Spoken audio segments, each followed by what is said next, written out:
تلاش کر، منزل سے آگے بڑھ کر منزل تلاش کر، مل جائے تجھ کو دریا تو سمندر تلاش کر۔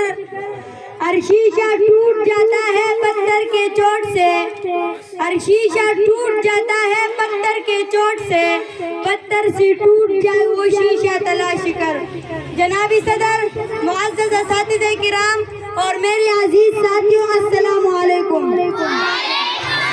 آج مجھے اس پروقار تقریب میں لب کشائی کرنے کا موقع ملا ہے۔ اس کا عنوان ہے علامہ محمد اقبال۔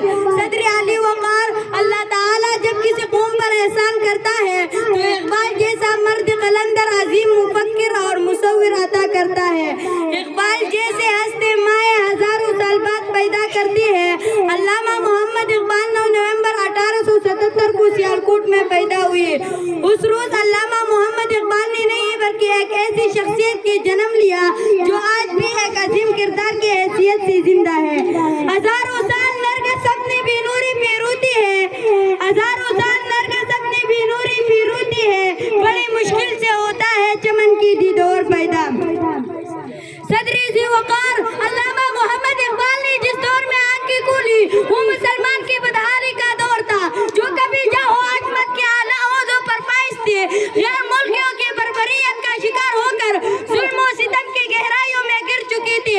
اب ان کی آزادی سلب کر لی گئی تھی، مسلمان غلامی کی زنجیروں میں جکڑے ہوئے تھے اور انسانیت کے اندھیرے میں گم تھے۔ صدر علی وقار علامہ محمد اقبال وہ دانائی راست تھے کہ جس نے ملت اسلامیہ کے حصول کی لگن کی روح پھونک کے مسلمانوں میں الگ وطن کے لیے جذبہ پیدا کیا اور اپنی شاعری کے ذریعے سے خود ہی کا پیغام دیا۔ علامہ محمد اقبال نے مسلمانوں میں امید کی کرن بیدار کی اور جینے کا حوصلہ دیا۔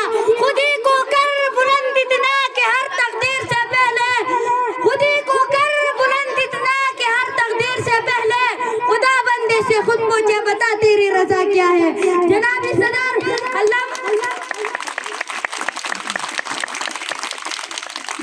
صدر، علامہ محمد اقبال کی شاعری پر نظر دوڑانے سے اندازہ ہوتا